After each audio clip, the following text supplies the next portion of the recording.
আলহামদুলিল্লাহ রাব্বিল আলামিন ওয়াসসালাতু ওয়াসসালামু আলা নাবিয়িনা মুহাম্মদ ওয়া আলিহি ওয়া আসহাবিহি আজমাইন, আম্মা বাদ। সম্মানিত ভাই ও বন্ধুগণ, আজকে সংক্ষেপে আমরা কিছু কথা আর্জ করার ইরাদা রাখি ওযুর বিষয়ে। ওযুতে আমাদের যে সমস্ত ভুল ত্রুটিগুলো সচরাচর হয়ে থাকে সে বিষয়ে সামান্য কিছু কথা আর্জ করার ইরাদা রাখি। ওয়া মা তাওফীক ইল্লা বিল্লাহ। আমরা সকলেই কমবেশ জানি যে ওযু বা পবিত্রতা এটা হলো সালাতের চাবি। নবী সাল্লাল্লাহু আলাইহি ওয়াসাল্লামের সূরা আবু দাউদে বর্ণিত হাদিসে আসছে, তিনি বলেছেন মিফতাহুস সালাতি আত-তাহুর, সালাতের বা নামাজের চাবি হলো কি? পবিত্রতা বা ওযু। তো চাবি যদি ঠিক থাকে, পারফেক্ট হয়, তাহলে তালা খুলবে। আর যদি চাবি পারফেক্ট না হয়, ঠিক না হয়, তাহলে সেক্ষেত্রে তালা খুলবে না। ওই চাবি দিয়ে আপনি ঘরে প্রবেশ করতে পারবেন না। মনে করুন জান্নাত হলো আমার ঘর বা গন্তব্য, ঢুকতে হলে আমাকে সালাতের তালাটুকু খুলে ঢুকতে হবে, অর্থাৎ সালাত পড়ে ঢুকতে হবে, আর তার চাবি হলো পবিত্রতা। তাহলে পবিত্রতা চাবি, তার তালা হলো সালাহ, আর সালাহ পড়ে আমি ঢুকতে চাচ্ছি জান্নাতে। তাহলে আমার শেষ গন্তব্যে, অর্থাৎ আমি যে জায়গাটা যেতে চাচ্ছি সেই জায়গায় জান্নাতে যেতে হলে আমার সালাত ঠিক হতে হবে, আর সালাত ঠিক হতে হলে তার চাবি ঠিক থাকতে হবে। তালা ঠিক থাকতে হলে, তালা খুলতে হলে চাবি ঠিক থাকতে হবে। সেটা হলো কি? সালাত, তাহারাত বা পবিত্রতা। তো পবিত্রতার সবচাইতে কমন পবিত্রতা হলো ওযু। এই ওযুর বিষয়ে আমাদের বেশ কিছু ত্রুটি, বেশ কিছু ভুল ভ্রান্তি হয়ে থাকে। ওযুর যে ভুলগুলো হয়তো আপনিও করেন, আমরাও করছি প্রতিনিয়ত, কিন্তু জানি না। তো সেগুলো নিয়ে আমরা সংক্ষেপে আলোচনা করব। নবী সাল্লাল্লাহু আলাইহি ওয়াসাল্লাম বুখারী মুসলিমের হাদিসে আসছে, তিনি বলেছেন লা তুকবালু সালাতুন বিগাইরি তাহুরিন, পবিত্রতা ছাড়া কোনো সালাত কবুল হবে না। কোনো সালাত আল্লাহর কাছে অ্যাকসেপ্টেড, গ্রহণযোগ্য হবে না। কি ছাড়া? তাহারাত ছাড়া, ওযু ছাড়া। অতএব এই ওযু এটা পূর্ণাঙ্গ হলে সালাত পূর্ণাঙ্গ হবে, সালাত পূর্ণাঙ্গ হলে জান্নাতে যাওয়া সহজ হবে ইনশাআল্লাহ। অতএব একটা আরেকটার সাথে সম্পর্ক যুক্ত বিধায় সবকিছুর আগে, সালাতেরও আগে আমাকে লক্ষ্য করা দরকার আমার ওযু বা তাহারাতটা কি হচ্ছে কিনা, ঠিকঠাক হচ্ছে কিনা। প্রিয় ভাইরা, ওযু দুই প্রকার। একটা হলো কোন রকম ওযু, আরেকটা হলো পূর্ণাঙ্গ ওযু। একটা হলো কোন রকম ওযু, আরেকটা হলো কি? পূর্ণাঙ্গ ওযু। পূর্ণাঙ্গ ওযু যেটা, এটাকে হাদিসের ভাষায় বলা হয়েছে ইসবাগুল ওযু। পূর্ণাঙ্গভাবে ওযু করা, এটাকে বলা হয়েছে ইসবাগুল ওযু, অর্থাৎ ওযুকে পরিপূর্ণভাবে করা। আরেকটা হলো যেন তেন ভাবে, কোন কোন রকম ভাবে ওযু সেরে ফেলা। আমরা সাধারণত সারাদিন যে ওযুটা করি, সারা জীবন যে ওযুটা করে আসছি, সেটা হলো যেন তেন ওযু বেশিরভাগ লোকের। ইল্লা মান রাহিমা রব্বি, হাতে গোনা কিছু লোক আমরা আছি যারা ইসবাগুল ওযুর যে নির্দেশ সেটা পালন করতে সক্ষম হয়েছি, অর্থাৎ ওযুটা পূর্ণাঙ্গ করতে পেরেছি। প্রিয় ভাই বন্ধুগণ, ইসবাগুল ওযু এর নির্দেশ নবী সাল্লাল্লাহু আলাইহি ওয়াসাল্লাম বিভিন্ন জায়গায় দিয়েছেন, বিভিন্ন জায়গায় বহু হাদিসে আসছে। তোমরা ওযুকে আসবিগুল ওযু, আসবিগুল ওযু, তোমরা ওযুকে পরিপূর্ণ করো, ওযুকে পূর্ণাঙ্গভাবে করো, সঠিকভাবে করো, যথাযথভাবে করো। তার মানে নবী সাল্লাল্লাহু আলাইহি ওয়াসাল্লাম জানতেন যে ওযুতে যথার্থতার খেলাফ প্রচুর পরিমাণে হয়ে থাকে, আর সেজন্য তিনি সাবধান করেছেন আসবিগুল ওযু, অর্থাৎ ওযুকে তোমরা পূর্ণাঙ্গভাবে করো, সুন্দরভাবে করো, যথার্থভাবে করো। কথা কি বুঝাতে পারছি? যেহেতু ওযুর বিষয়ে আমাদের গাফলতি আছে বা গাফলতি থাকার কথা, সেই জন্য নবী সাল্লাল্লাহু আলাইহি ওয়াসাল্লাম আমাদেরকে বলেছেন ওযু করো, এটা না, বলেছেন আসবিগুল ওযু, অর্থাৎ আকমিলুল ওযু, ওযুকে পরিপূর্ণভাবে করো, সুন্দরভাবে করো, যথাযথভাবে করো। ওযুর যে ফজিলত, ওযুর যে ফজিলত মুসলিম বর্ণিত হাদিসে আসছে, নবী সাল্লাল্লাহু আলাইহি ওয়াসাল্লাম বলেছেন যে ব্যক্তি পরিপূর্ণভাবে ওযু করবে, পরিপূর্ণভাবে ওযু করবে, ভালোভাবে ওযু করবে, এবং ওযুর শেষে কালিমাতুশ শাহাদা যেটা আছে, আশহাদু আল্লা ইলাহা ইল্লাল্লাহু ওয়াহদাহু লা শারীকা লাহু ওয়া আশহাদু আন্না মুহাম্মাদান আবদুহু ওয়া রাসূলুহু, এই কালিমায়ে শাহাদা পাঠ করবে ওযুর শেষে, এই ব্যক্তির জন্য আল্লাহ সুবহানাহু ওয়া তাআলা জান্নাতের সমস্ত দুয়ার খুলে দিবেন। তাহলে আমরা বলতে পারি জান্নাতের 8 দুয়ারের সমস্ত দুয়ারের একটা রিমোট এখানে নবী সাল্লাল্লাহু আলাইহি ওয়াসাল্লাম আমাদেরকে বাতলে দিয়েছেন। একটি রিমোট, এই এক রিমোট টিপের সঙ্গে সঙ্গে 8 দরজা সব খুলে যাবে। সেটা হলো ওযুকে কি করা? পরিপূর্ণভাবে করা, সুন্দরভাবে করা, এবং এর শেষে, উজুর শেষে কালিমাতুশ শাহাদা পাঠ করে, আশহাদু আল্লা ইলাহা ইল্লাল্লাহু ওয়াহদাহু লা শারীকা লাহু ওয়া আশহাদু আন্না মুহাম্মাদান আবদুহু ওয়া রাসূলুহু। আপনি পাঠ করলেন, জান্নাতের সমস্ত দুয়ার এর রিমোট যেন টিপ দিলেন। এই তিনটা কাজ করলেন মানে কি? জান্নাতের 8 দরজার একটি কমন রিমোটে টিপ দিলেন আপনি, সবগুলো পটপট খুলে যাবে, যে কোনো দরজা দিয়ে আপনি জান্নাতে দাখিল হতে পারবেন ইনশাআল্লাহ। প্রিয় ভাইরা, তাহলে হাদিস থেকেও বোঝা গেল যে যে কোনো দরজা দিয়ে ঢুকতে হলে ওযুটা হইতে হবে পরিপূর্ণরূপে ওযু, ইসবাগুল ওযু। অতএব ওযু আমার পরিপূর্ণ হচ্ছে কিনা এই বিষয়টা একটু যাচাই করা দরকার, কি দরকার না? প্রিয় ভাইরা, নবী সাল্লাল্লাহু আলাইহি ওয়াসাল্লাম সূরা আবু দাউদের এক হাদিসে বলেছেন, ইন্নাহা লা তাতিম্মু সালাতু আহাদিকুম হাত্তা ইউসবিগাল ওযুআ কামা আমারাহুল্লাহ। তোমাদের কারোর সালাত ততক্ষণ পর্যন্ত পরিপূর্ণ হবে না, সালাত ততক্ষণ পর্যন্ত সুন্দর হবে না, পূর্ণাঙ্গ হবে না, সালাতে পূর্ণতা আসবে না, যতক্ষণ না তোমরা ওযুকে ঠিক আল্লাহ যেভাবে করতে নির্দেশ করেছেন ওইভাবে পরিপূর্ণভাবে না করো। আল্লাহ সুবহানাহু ওয়া তাআলা যেভাবে ওযু করতে বলেছেন ওইভাবে পরিপূর্ণ রূপে ওযু না করা পর্যন্ত তোমাদের সালাত পূর্ণতা পাবে না। তাহলে সালাতের পূর্ণতা পাওয়ার জন্য ওযুটি হইতে হবে, ওযু না শুধু। আমরা জানি যে সালাতের জন্য ওযু করতে হয় না, ওযু করলেই শুধু সালাতের পূর্ণতা আসবে না, ওযুটা হইতে হবে আল্লাহ যেভাবে নির্দেশ করেছেন সেভাবে, যথাযথ উপায়ে এবং সঠিকভাবে। প্রিয় ভাইরা, এখন আসি আমরা ওযুতে কি ভুলগুলো আমাদের এমন হয় যেগুলো কারণে আমাদের ওযুর পূর্ণতা নষ্ট হতে পারে। তার ভিতরে 1 নম্বরের ভুল হলো, যেটি আমাদের হয়ে থাকে ওযুর ক্ষেত্রে অনেকেরই, সেটা হলো বিসমিল্লাহ পাঠ না করা। ওযুর শুরুতে কি পাঠ করতে হয়? বিসমিল্লাহ। আপনি যখন হাত ধুয়ে ওযু শুরু করবেন, 2 হাতের কবজি 2 হাতে ওযু শুরু করবেন না, প্রথম কাজ, তার আগে আপনি কি করবেন? বিসমিল্লাহ। বিসমিল্লাহ বলে হাত ধুয়ে তারপর ওযু শুরু করবেন। বহু লোক আছি আমরা ওযুখানায় ওই গল্প করতেছি, আড্ডা মারতেছি, কথাবার্তা বলতেছি, এই বলতে বলতে ওযু শুরু করে দিছি, তাহলে বিসমিল্লাহ কখন পড়তেছি?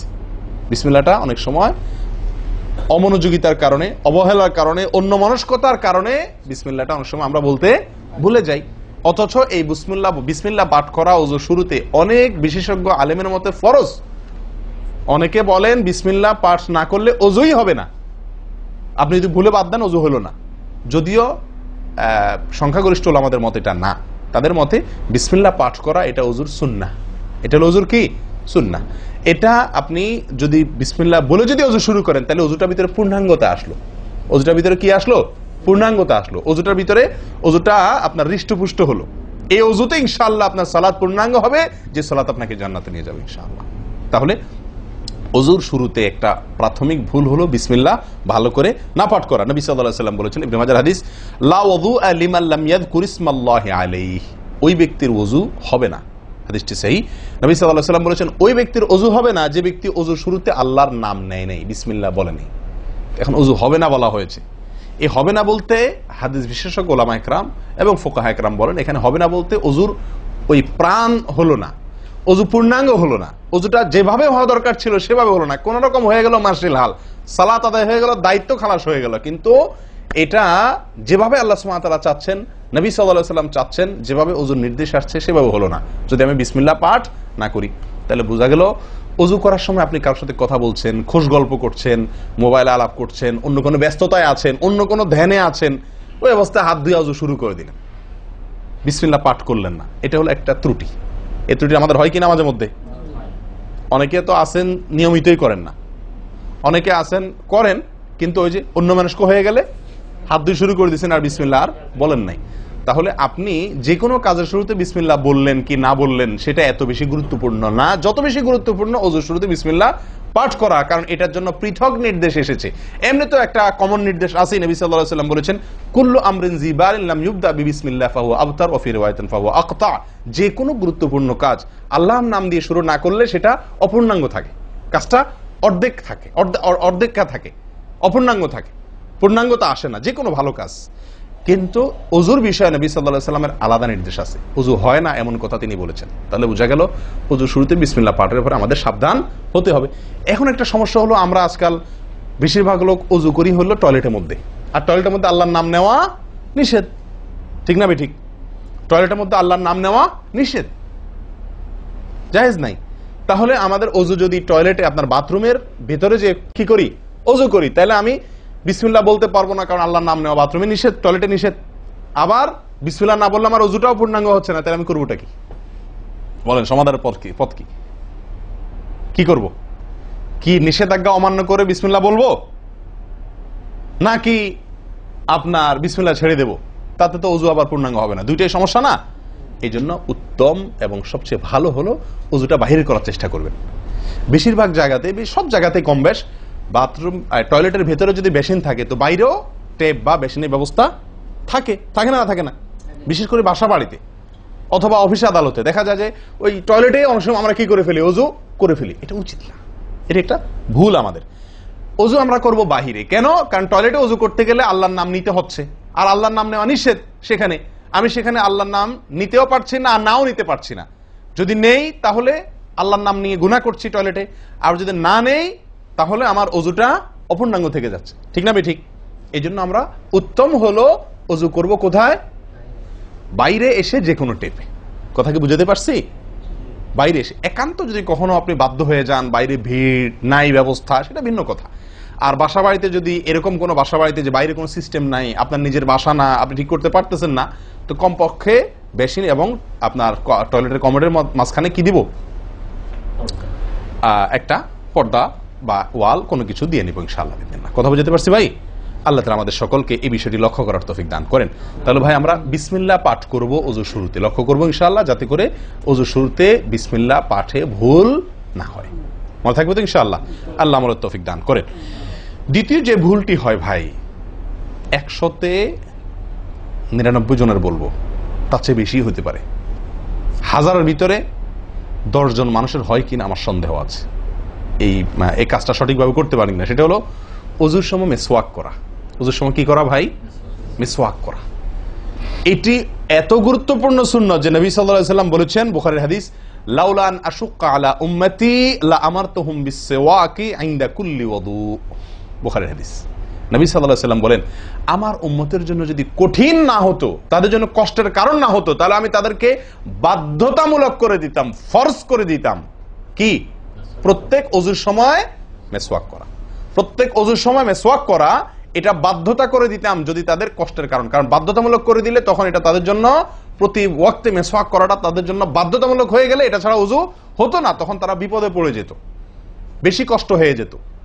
অজুতে যদি এখন মনে করেন 10টা 15টা 20টা ফরজ নবী সাল্লাল্লাহু আলাইহি ওয়াসাল্লাম ঠিক করে দিন, তাহলে 20টা 15টা 20টা 25টা ফরজ আদায় করে অজু করা একটু কষ্ট হয়ে যেত না? 5 বার দৈনিক একটু আমাদের জন্য ঝামেলা হয়ে যেত কিনা? নবী সাল্লাল্লাহু আলাইহি ওয়াসাল্লাম সেদিকে লক্ষ্য করে আমাদেরকে কি করলেন না? সহজ করে দিলেন, অর্থাৎ ফরজ করলেন না। তার মানে কি করলেন? সুন্নাহ এর অন্তর্ভুক্ত করলেন। কিন্তু তার হাদিস থেকে, তার বক্তব্য থেকে বোঝা যায় যে অজুর সময় মিসওয়াকের গুরুত্ব তার কাছে কত বেশি ছিল। নবী সাল্লাল্লাহু আলাইহি ওয়াসাল্লামের কাছে ওযুর সময় মিসওয়াক করার গুরুত্ব কত বেশি ছিল, সেটা এই হাদিস থেকে বোঝা যায় কি যায় না? তিনি চাইছেন আমাদেরকে ওযুর সময় মিসওয়াকের নির্দেশটা বাধ্যতামূলক করতে। শুধু করেন নাই কেন? আমাদের কষ্টের দিকে লক্ষ্য করি। এই হাদিস থেকে নবী সাল্লাল্লাহু আলাইহি ওয়াসাল্লাম যে চাচ্ছেন মনে প্রাণে আমরা যেন ওযুর সময় মিসওয়াক করি, এটা বোঝা যায় কি যায় না? ভাই, আমরা বিশেষ করে আরবিয়ানদেরকে দেখি, স্পেশালি সৌদি আরবে আমরা যারা আছি দেখি যে সৌদিদের প্রত্যেকের পকেটে কি থাকে? মিসওয়াক থাকে, এবং তারা সারাক্ষণ মিসওয়াক করে। এটা যেমন আমার দাঁতের মাড়ির জন্য উপকারী, ন্যাচারাল আপনার রস, মিসওয়াকের রস কর যেটা আসে, বিশেষ করে তিতা জাতীয় হলে আরো বেশি ভালো হয়। এটা আমাদের দাঁতের জন্য যেমন উপকার হয়, তেমনি ভাবে দাঁতকে পরিষ্কার রাখে, দবদবা রাখে, দুর্গন্ধ দূর করে, অনেক দুনিয়াবী উপকারিতা আছে। আর এর পাশাপাশি আপনি যতবার মিসওয়াক করছেন ততবার নবী সাল্লাল্লাহু আলাইহি ওয়াসাল্লামের এই আদেশটি আপনার পালন হচ্ছে। ওযুটা, বিশেষ করে ওযুর সময় মিসওয়াক করলে আপনার ওযুটা কি হচ্ছে? যেই ওযুতে তালা খুলবে সুন্দরভাবে এবং আপনি জান্নাত পর্যন্ত যেতে পারবেন, সে ওযু হবে যদি আপনি তাতে কি করতে পারেন? ওযুর মধ্যে সময় মিসওয়াক করতে পারেন। ভাই, কার কার পকেটে মিসওয়াক আছে? আছে সাথে কারো? তো আপনারা আসার সময় আসছেন যে ওযু করেন নাই? কি বলেন? মিসওয়াক আছে কার কার? আলহামদুলিল্লাহ, একজন পাওয়া গেল। আর ভাই, ওযুর সময় মিসওয়াক, এটি আমরা ছেড়ে দিয়েছি। এই আমলটা আমাদের মধ্যে নাই বললেই চলে। কি বলেন? এই আমলটাকে পুনর্জীবন দেওয়া যায় কি না? যায় না? অন্য কারোর জন্য না, আমার নিজের জন্য। আমি মিসওয়াক করব, তার উপকারিতা আমি নিজে পাবো, দুনিয়াতে পাবো, মানি ভালো থাকবে, মুখে দুর্গন্ধ দূর হবে, মুখ পরিচ্ছন্ন হবে, আখেরাতে পাবো নবী সাল্লাল্লাহু আলাইহি ওয়াসাল্লামের সুন্নাহ পালনের মাধ্যমে।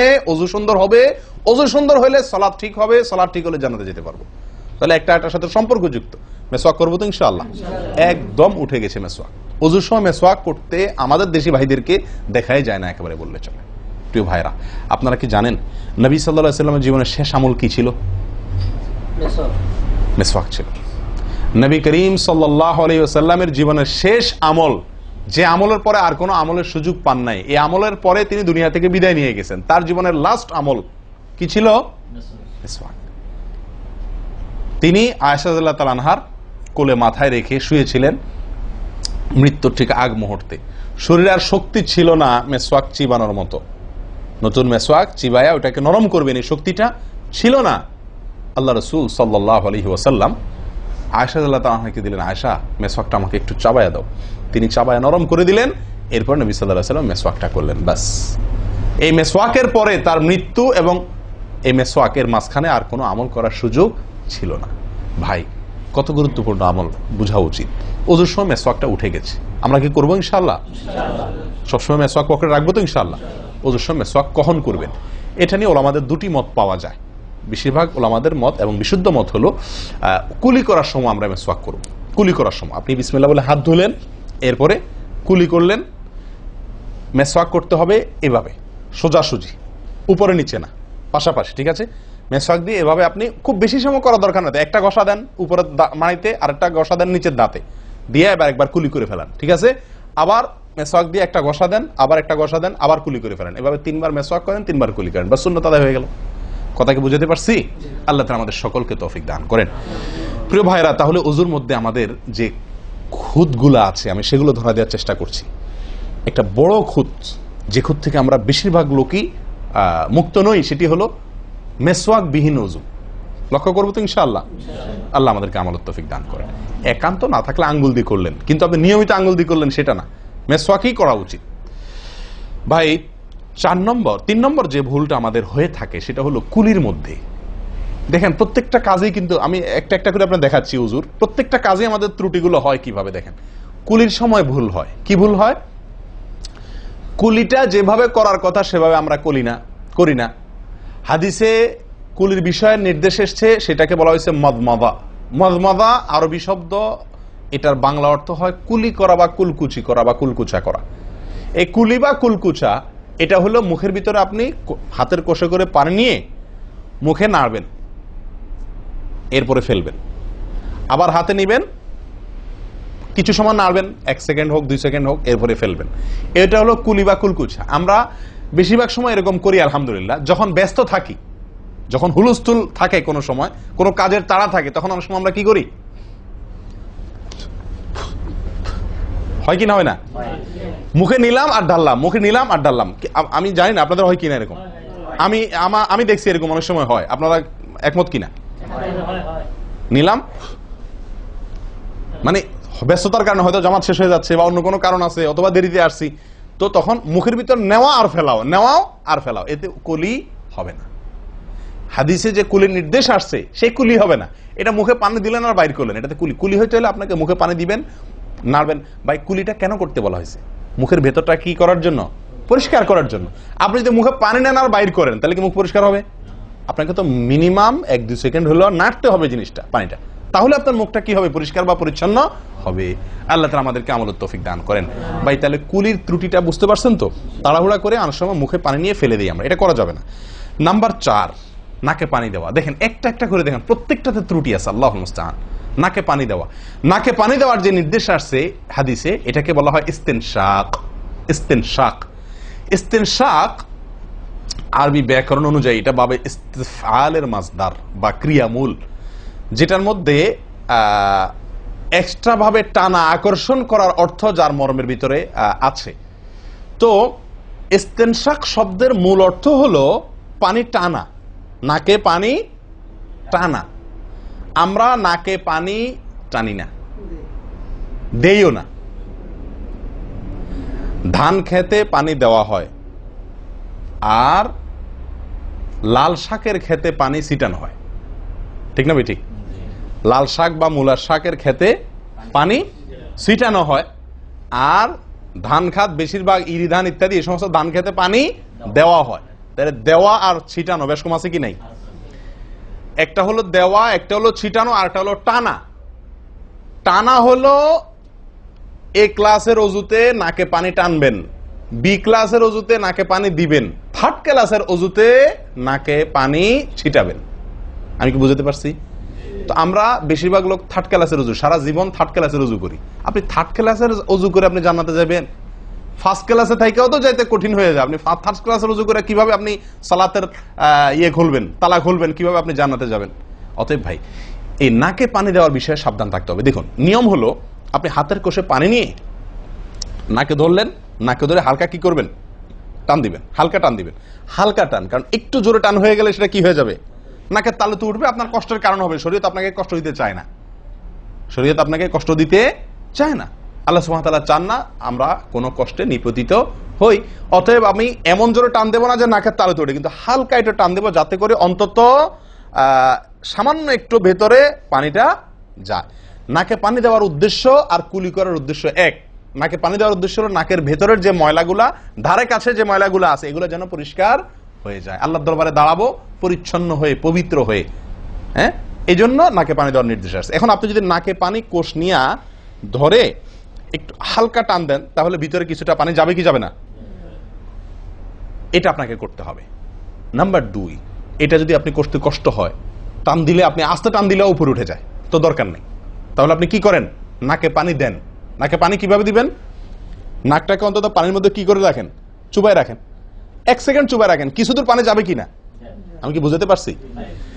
আমরা অনেকে বিশেষ করে আমি দেখছি ওযু করার সময় নাকে পানি ছিটান।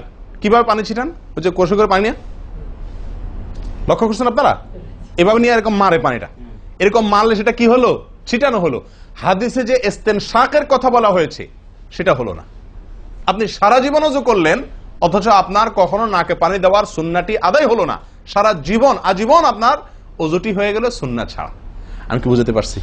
অতি প্রিয় ভাই বন্ধুগণ, এই বিষয়টা খুব লক্ষ্য রাখতে হবে যে নাকে পানি দেওয়ার ক্ষেত্রে আমাদের ত্রুটি হয়, পানিটা ভেতরে যায় না। অনেক সময় আমরা ছিটা দেই, বা অনেক সময় দিলেও কোন রকম দিয়েই ছেড়ে দিই। দিয়ে ছেড়ে দিলে তো হবে না, আপনার ভেতরে অন্তত যতদূর সম্ভব ততদূর পানিটা, এই নরম অংশটা তত নিতে হবে, আপনি উপরে উঠানোর দরকার নেই। আমি কি বুঝাতে পারছি? এটা একটা ত্রুটি হয় ওযুর ক্ষেত্রে। দেখুন ওযুটা পূর্ণাঙ্গভাবে কি হচ্ছে না, কত ভাবে দেখেন। প্রিয় ভাইরা, এটা গেল একটা ভুল ইস্তেনশাকের বিষয়। এই বিষয়ে নবী সাল্লাল্লাহু আলাইহি ওয়াসাল্লাম একটা আলাদা নির্দেশ আছে দেখেন, যাতে আমরা নাকে পানি দেওয়াটা ভালোভাবে করি। উনি হয়তো জানতেন বা দেখছেন যে মানুষ নাকে পানি দেওয়াতে গাফলতি করে, ত্রুটি করে, ওই যে ছিটাছিটির কাজ করে। তিনি বলেছেন সহিহ বুখারীর হাদিস, না আফওয়ান আবু দাউদের হাদিস, নবী সাল্লাল্লাহু আলাইহি ওয়াসাল্লাম বলেছেন আসবিগিল ওযুআ, ওই একই কথা, তোমরা ওযুকে পরিপূর্ণভাবে করো। ওয়াখাল্লিল আসাবি' ওয়া বালিগ ফিল ইস্তিনশাক ইল্লা আন তাকুনা সাইমান। নাকে পানি দেওয়ার সময় খুব ভালোভাবে নাকে পানি দিবা তোমরা। যদি তুমি রোজাদার হও তাহলে ভিন্ন কথা, তাহলে খুব বেশি ভালো করে নাকে পানি দিতে যেও না, কারণ তখন পানি উপরের দিকে উঠে গলা হয়ে তোমার পেটে যেতে পারে, রোজা ভঙ্গ হতে পারে। আমি কি বুঝাতে পারছি? তাহলে আপনি নাকে পানি দিবেন, কিন্তু আপনি কি করবেন না, রোজাদার হলে তখন শুধুমাত্র ভালোভাবে নাকে পানি দিতে পারবেন না। আর এছাড়া অন্য সময় কি করবেন? নাকে পানি দেওয়ার ক্ষেত্রে ভালোভাবে দিতে বলা হয়েছে। ভালোভাবে দেওয়ার মানে কি? ছিটাইলে হবে? কোন রকম দিলে হবে? টান দিবেন, না পারলে অন্তত যতটুকু সম্ভব নাক চুবায়া আপনি ভেতরে পানিটা কিছু দূর হলেও নেওয়ার চেষ্টা করবেন। লক্ষ্য রাখবেন তো ইনশাআল্লাহ। আল্লাহ আমাদেরকে সকলকে আমলের তৌফিক দান করেন। প্রিয় ভাইয়েরা, তাহলে নবী সাল্লাল্লাহু আলাইহি ওয়াসাল্লামের নির্দেশ আছে আলাদা, যে তোমরা নাকে পানি দেওয়ার ব্যাপারে কি করবে? ভালোভাবে নাকে পানি দিবে। আল্লাহ আমাদেরকে আমলের তৌফিক দান করেন। আরেকটি ভুল ভাই, নাকে পানি দেওয়া একটা আমল, নাক ঝাড়া আরেকটা আমল। নাকে পানি দেওয়া এটা একটা নির্দেশ, আর নাক ঝাড়া আরেকটা নির্দেশ। আমি কি বুঝাতে পারছি? কুলি করা একটা আমল, হাত ধোয়া একটা আমল, হাতের কবজি পর্যন্ত 2 হাতের বিসমিল্লাহ বলা, তারপর তো এটা আছেই। এরপরে মেসওয়াক করা একটা আমল, কুলি করা আরেকটা সুন্নাহ, কুলির পরে নাকে পানি দেওয়া বা নাক দিয়া পানি টানা আরেকটা আমল, এরপরে নাক ঝাড়া আরেকটা আমল। আমি কি বুঝাতে পারছি? নাক ঝাড়া এটাকে বলা হয় হাদিসের ভাষা ইস্তিনসার। ইস্তিনসার, ঝাড়া। এই নাক ঝাড়ার ক্ষেত্রে বিরাট ভুল হয় ভাই। ভুল, সবচেয়ে বড় ভুল তো এটা যে নাক ঝাড়াটা অনেকে ঝাড়েই না, ওই যে ছিটায় দেয় বশেষ। নাক ঝাড়াটা ঝাড়তে হয় এটা অনেকে জানেনই না, করেনই না এটা। আবার অনেকে করেন তো মাঝে মধ্যে করেন, কিন্তু নাক ঝাড়াটা করা উচিত। যতবার নাক দিয়ে টান দিলেন না, এরপরে হালকা আঙ্গুল দিয়ে চাপ দিয়ে আপনি ওইটাকে প্রেসার দিয়ে নাকটা পরিষ্কার করবেন। কথা কি বুঝাতে পারছি? আবার নাকে পানি দিলেন, আবার পরিষ্কার করলেন, আবার নাকে পানি দিলেন, আবার পরিষ্কার করবেন। ভাই এটা হলো নাক ঝাড়া। এই বিষয়ে নবী সাল্লাল্লাহু আলাইহি ওয়াসাল্লামের নির্দেশ আছে। দেখুন সহিহ বুখারীতে আসছে, তিনি বলেন ইযাস্তাইকাযা আহাদুকুম মিন মানামিহি, যদি কেউ ঘুম থেকে উঠে, যদি কেউ ঘুম থেকে উঠে ফাতাওয়াদ্দা, এরপরে সে ওযু করতে যায়, ফালইয়াস্তানসির সালাসান, তাহলে সেই জন্য 3 বার নাক ঝাড়ে, নাক পরিষ্কার করে। কেন? ফাইন্নাশ শাইতানা ইয়াবিতু আলা খাইশুমিহি, কারণ নাকের যে বাঁশি উপরের ছিদ্র, এই জায়গাটায় শয়তান রাত্রি যাপন করে। শয়তানের বেডরুম আপনার নাকের বাঁশি, বুঝতে পারছেন?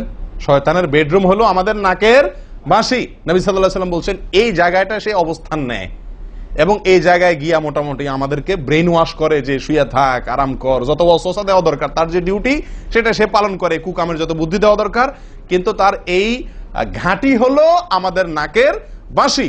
ওযুর সময় যদি আমরা এটাকে সুন্নাহ পালন করতে গিয়ে এটাকে ঝাড়ি, তাহলে শয়তান দূর হয়ে যায়। কথা বুঝতে পারছি ভাই? এই বিষয়ে আরো কয়েকটি হাদিস আছে যে হাদিসগুলো দ্বারা বোঝা যায় যে শয়তানের অবস্থান এই জায়গাটাতে থাকে মানুষের দেহে। তো আপনি যদি শরীরটাকে ফুরফুরে করতে চান, শয়তান ওয়াসওয়াসা থেকে ফ্রেশ হয়ে যেতে চান, তাহলে আপনার নাক ঝাড়ার আমলটার ব্যাপারে গুরুত্ব দিতে হবে। কথা বুঝতে পারছি ভাই? তাহলে উলামায়ে কেরাম বলেন এই হাদিসে তো ঘুম থেকে উঠে ওযু করার ক্ষেত্রে বলা হয়েছে, তো এর মানে শুধু ঘুমের জন্যই এটা খাস নয়, ঘুম থেকে উঠে আপনি ওযু করলে সে ওযুতে এটা বেশি গুরুত্বপূর্ণ, কিন্তু অন্য সকল ওযুতেই বিষয়টি আমলযোগ্য বা সুন্নাহ। অতএব আমরা নাকে পানি দেব একটা আমল, আবার না কি করব, ঝাড়বো আরেকটা আমল। ভাই এরপরে আসি আরেকটি গুরুত্বপূর্ণ আমল যেটি হয় না, বা আরেকটি ত্রুটি ওযুতে, সেটি হলো আঙ্গুল খেলাল না করা। ওযুতে কি না করা? আঙ্গুল খেলাল না করা।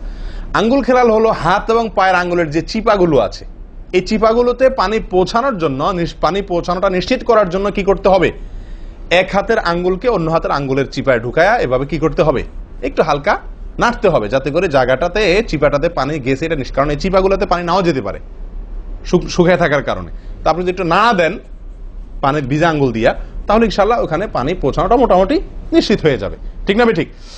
তাহলে এই জিনিসটা অনেক সময় আমরা করি না, অথচ নবী সাল্লাল্লাহু আলাইহি ওয়াসাল্লামের নির্দেশ আছে আলাদা। তিনি বলেছেন, আবু দাউদের হাদিস, আসবিগিল ওযুআ ওয়া খাল্লিল বাইনাল আসাবি', ওযুকে পরিপূর্ণভাবে করো। আর ওযুকে পরিপূর্ণভাবে করার একটি অন্যতম কাজ হলো আপনার আঙ্গুলের মাঝে কি করা? খেলাল করা। তিনি বলেছেন তোমরা আঙ্গুলের মাঝে খেলাল করবে, এক আঙ্গুলকে অন্য আঙ্গুলের মাঝে প্রবেশ করে পরিষ্কার করবে। এটা হলো হাতের আঙ্গুল। পায়ের আঙ্গুল কিভাবে করবেন? পায়ের আঙ্গুল তো আর এক আঙ্গুল অন্য পায়ের আঙ্গুল ঢুকাতে পারবেন না। সেটা করবেন হলো, অন্য হাদিসে আসছে, এই যে কোনোই আঙ্গুল আছে না, কোনোই আঙ্গুল দিয়া সব চিপাগুলোতে কি করবেন? ঘষা দিবেন। কোনোই আঙ্গুল দিয়া আপনার সব পায়ের আঙ্গুল চিপাগুলোতে ঘষা দিবেন। ভাই আমরা কজনে করি এই খেলার আমলটা বলেন তো? পায়ের আঙ্গুল, কোন আঙ্গুল দিয়া পায়ের আঙ্গুলের চিপা খেলাল করা, হাতের আঙ্গুল খেলাল করা, কজনে করি আমরা বলেন? তাহলে এই ভুলগুলো আমাদের অহরহ হচ্ছে না ভাই? আমরা কি জান্নাতে যেতে চাই না? আমাদের সালাতটা সুন্দর হোক আমরা চাই না ভাই?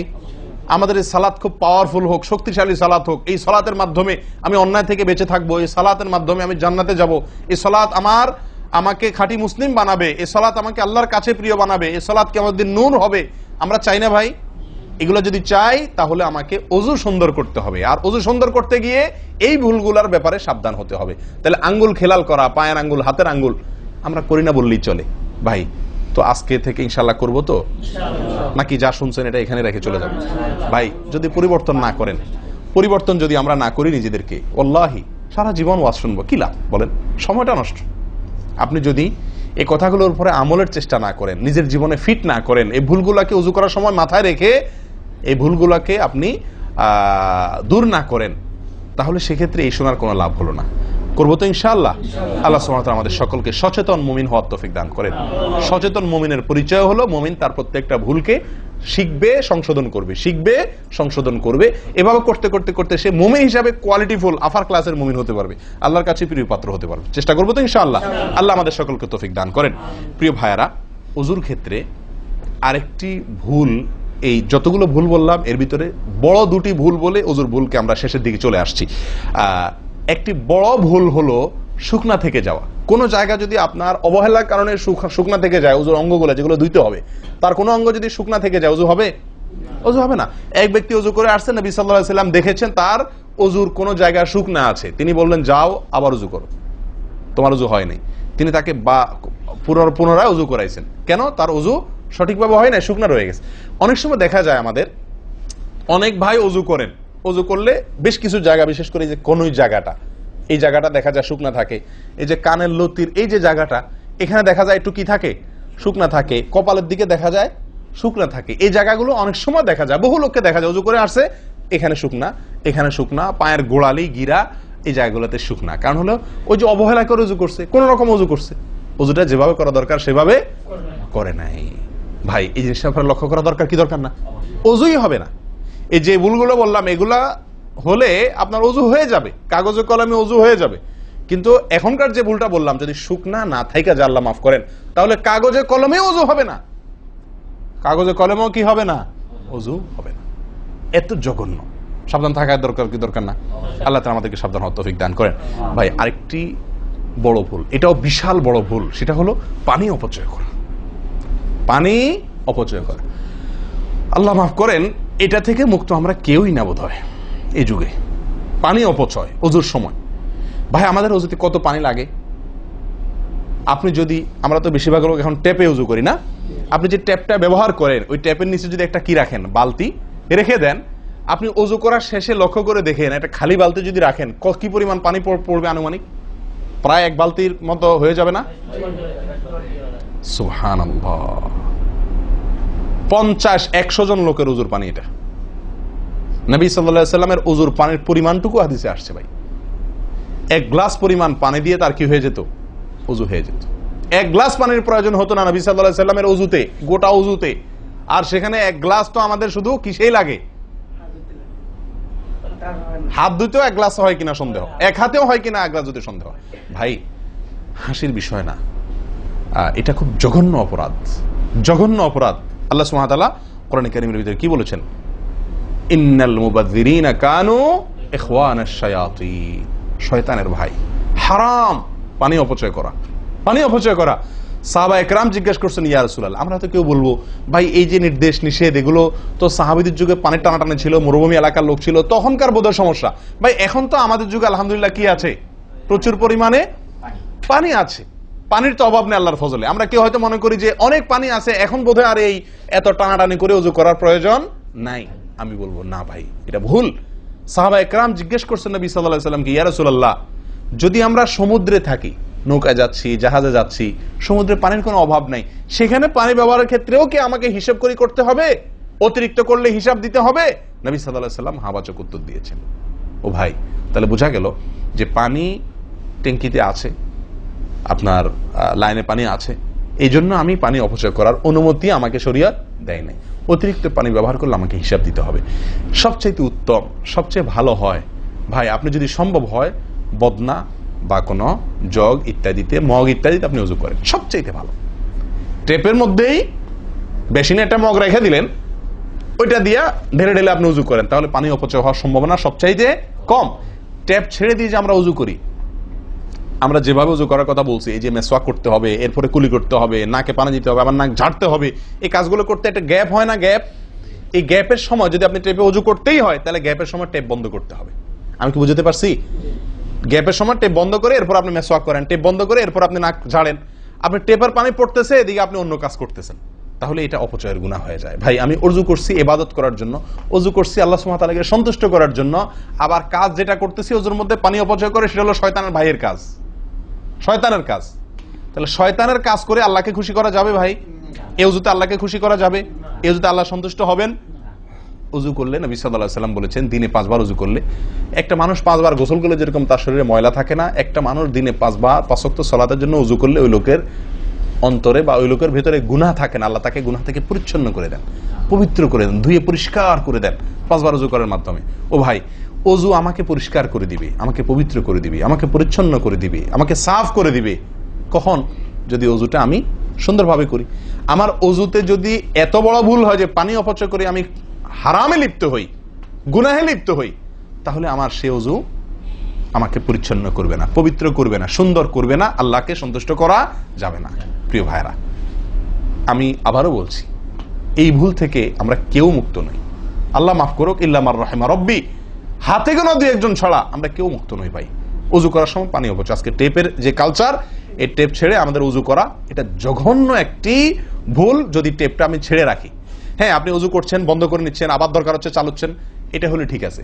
আপনি যদি এটা করতে যান পাবলিক অজুখানাতে, হয়তো পিছন থেকে কেউ আপনাকে তাড়া মারবে, আরে ভাই তাড়াতাড়ি করেন, দেরি করতেছেন, মারুক ভাই তাড়া, সে তাড়া মারুক, কিন্তু আপনার উজুটা কি করতে হবে? আপনাকে কোয়ালিটিফুল উজু করতে হবে। আল্লাহ তাআলা আমাদেরকে সে উজু করার তৌফিক দান করেন। উজুর ক্ষেত্রে আরেকটা ভুল হলো ভাই, চাপাচাপি করে উজু করা, উজু ধরে রাখা, চাপাচাপি করে উজু ধরে রাখা, এই ভুলটা প্রচুর পরিমাণ হয়, বিশেষ করে শীতের দিনে। গরমের দিনে আলহামদুলিল্লাহ ওয়াজ করার দরকার হয় না, মনে না মানে উজু দরকার না হলে উজু করি আমরা, ঠিক আছে না, বিশেষ করে মরুভূমি এলাকাতে, গরমের জায়গাতে। কিন্তু শীতের দিন আসলে সুবহানাল্লাহ, আসরের উজুতে চেষ্টা করি টেনে টুনে আসা পর্যন্ত নিয়ে যাওয়ার জন্য, ঠিক না ঠিক? একটা চেষ্টা থাকে যে আসরের উজুতে মাগরিব গেছে, যেহেতু পেশাবের বেগ আছে, বায়ুর বেগ আছে, বাথরুমের বেগ আছে, তো একটু চাইপা চুপা যদি ধরে রাখতে পারে, এসাটা হয়ে গেলে এসা বড় তারা উজু করা লাগলো না, খালাস, উজু করাতে বেঁচে গেলাম ঠান্ডার দিনে, ঠিক না ঠিক? এই অলসতাটা আমরা অনেকে করি কি করি না, এটা উচিত না। উজুর ক্ষেত্রে এটা একটা বড় ভুল। প্রথম কথা হলো, আপনি যদি পেশাবের বেগ থাকে, বায়ুর বেগ থাকে, আপনি সালাতে দাঁড়ালে সালাতে মনোযোগ সেভাবে হবে না। সালাতে যেরকম মনোযোগ দরকার, আল্লাহর সঙ্গে আপনার যেটা মানে বান্দার সঙ্গে গোলামের যে একটা বিনয় প্রকাশের ব্যাপার আছে, সেটা হবে না যদি আপনার কি থাকে, অজুর মধ্যে ওই প্রেসার থাকে, পেশাব বা পায়খানার বেগ থাকে।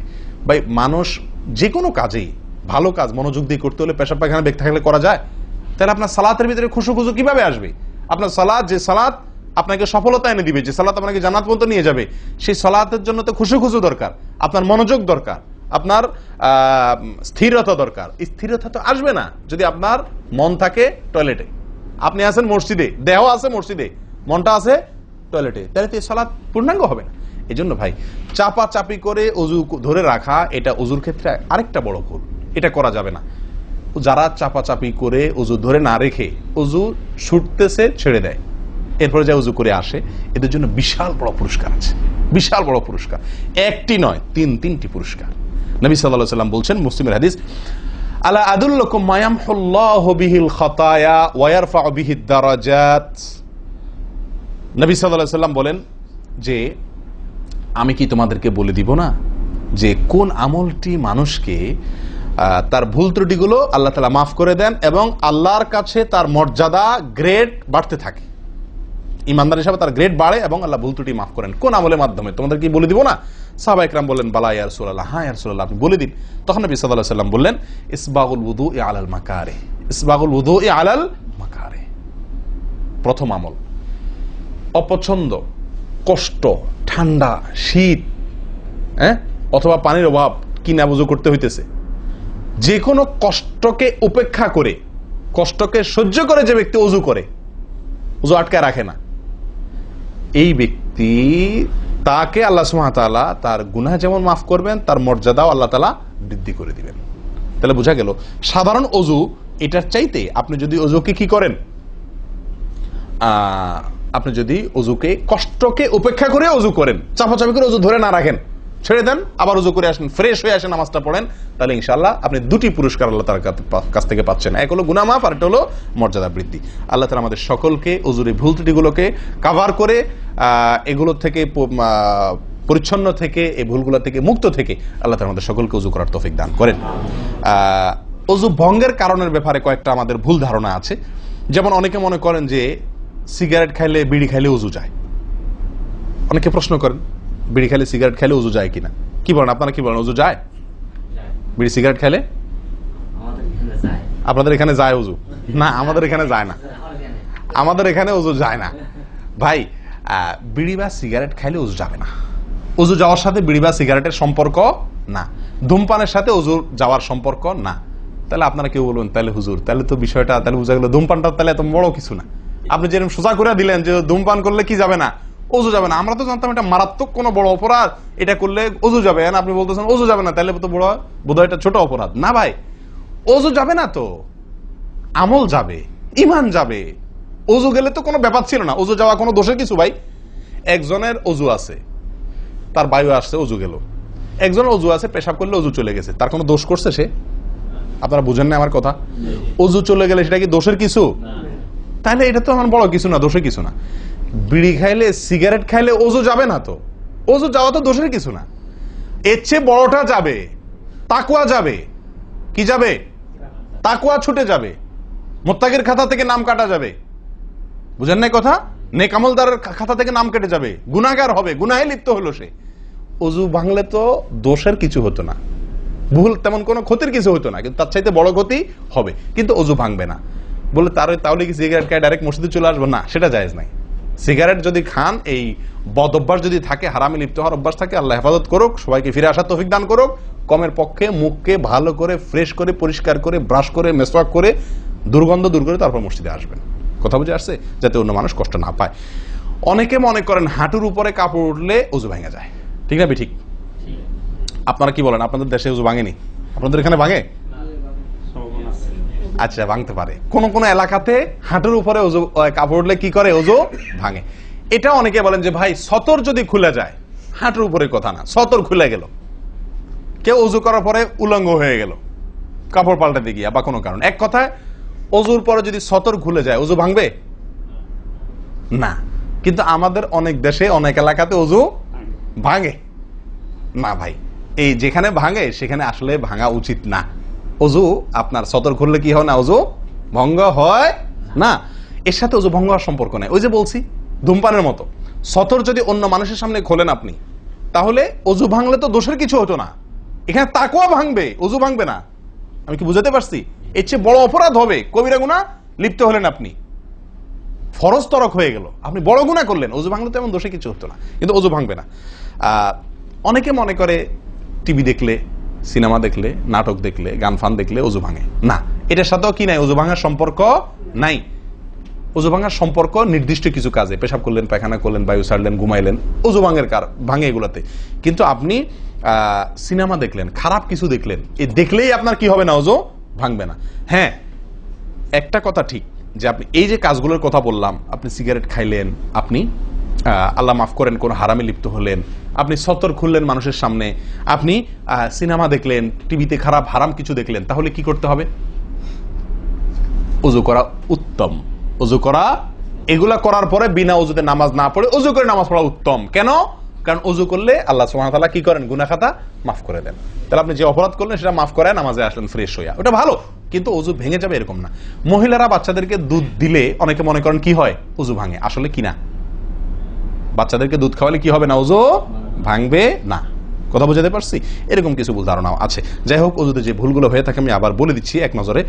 এক, আপনার বিসমিল্লাহ না বলা, শুরুতে বিসমিল্লাহ ভুলে যাওয়া বা না বলা, এটা ভুল। আরেকটা হলো মেসওয়াক না করা, কুলি করার সময় মেসওয়াক না করা, এটা কমন ভুল হয়ে গেছে। 3 নম্বর হলো কুলিটা সুন্দরভাবে না করা, পানিতে মুখে পানি কোষ করে নিয়ে এরপরে কিছু সময় মুখের ভিতরে করে নাড়াতে হবে। না নাড়ানো, এটা আরেকটা ভুল। নিয়ে ফেলে দিলাম তাড়াহুড়া করে, এটা আরেকটা ভুল। 4 নম্বর হলো আপনার নাকে পানি ছিটাই আমরা, এটা আরেকটা ভুল। ছিটানো যাবে না নাকে পানি টানতে হবে অথবা পানি দিতে হবে, কিন্তু পানি কি করা যাবে না? ছিটানো যাবে না, ছিটানোটা আরেকটা ভুল। 5 নম্বর হলো আপনার নাক ঝাড়া। নাকে পানি দেওয়ার পরে কি করতে হয়? নাক ঝাড়তে হয়। আবার দেখেন ডানে বামে লোকজন দেখে ঝাড়েন, বিশেষ করে উজুখানাতে যদি করেন উল্টাপাল্টা, আপনার নাক ঝাড়া মার খায়েন না, তখন আমার কথা বলেন না আমার যে মৌলভী সাহেবের ওয়াজ শুনে আমি মার খাইছি। দেখেন, নাক ঝাড়ার সময় দেখে শুনে আশপাশে দেখে নিজের নিয়ন্ত্রণে রেখে নাক ঝাড়বেন, কিন্তু ঝাড়তে হবে। ঝাড়াটা একটা সুন্নাহ আমল, এটি বিলুপ্ত হওয়ার পথে। 6 নম্বর হলো ভাই আঙ্গুল খেলাল করা। কি করা? আঙ্গুল খেলাল করা। এটা উঠে গেছে, পায়ের আঙ্গুল খেলাল করতে হবে। কোন আঙ্গুল দিয়ে হাদিসে আসছে, আর হাতের আঙ্গুল এগুলা দিয়া, কারণ এগুলাতে জাহান্নামের আগুন প্রবেশ করবে যদি এগুলো শুকনা থাকে, সালাত হবে না। এরপর আসি 7 নম্বর ভুল হলো আপনার সালাতের মধ্যে, এই ওযুর মধ্যে কোন অঙ্গ শুকনা থেকে যায়, বিশেষ করে গিরা। নবী সাল্লাল্লাহু আলাইহি ওয়াসাল্লাম বলেছেন ওয়াইলুল লিল আকাব মিনান নার, তোমরা পায়ের গিরা গোড়ালি এগুলোকে জাহান্নামের আগুন থেকে বাঁচাবা, অর্থাৎ এগুলোতে ভালো করে পানি পৌঁছানোর জন্য। কারণ বিশেষ করে শুকনার দিনে, শুকনা যখন হয় শীতের দিনে, তখন এগুলো ফেটে যায়, পানি আপনি ঢাললেই যায় না, একটু হালকা ডললে টললে ভালো করে তারপরে পানিটা জায়গা মতো যায়। এই জন্য ওইগুলোর উপরে গোড়ালির উপরে বিশেষভাবে লক্ষ্য রাখা দরকার। আর কষ্ট উপেক্ষা করে উজু করার চেষ্টা করা দরকার। আর শেষ যেটা, সেটা হলো পানি অপচয়। কি করা ভাই? পানি অপচয় করা। প্রচুর পরিমাণ পানি আমরা অপচয় করি উজু করার সময়, যেটা আমাদের উজুর সৌন্দর্যকে নষ্ট করে, উজুর গুণগত মানকে নষ্ট করে দেয়। আসুন সুন্দরভাবে উজু করার স্বার্থে এই ভুলগুলোর থেকে মুক্ত থাকার চেষ্টা করি। আল্লাহ তাআলা আমাদের সকলকে আমলের তৌফিক দান করেন। ওয়া আখিরু দাওয়ানা আনিল হামদুলিল্লাহি রাব্বিল আলামিন। আসসালামু আলাইকুম ওয়া রাহমাতুল্লাহি ওয়া বারাকাতুহু।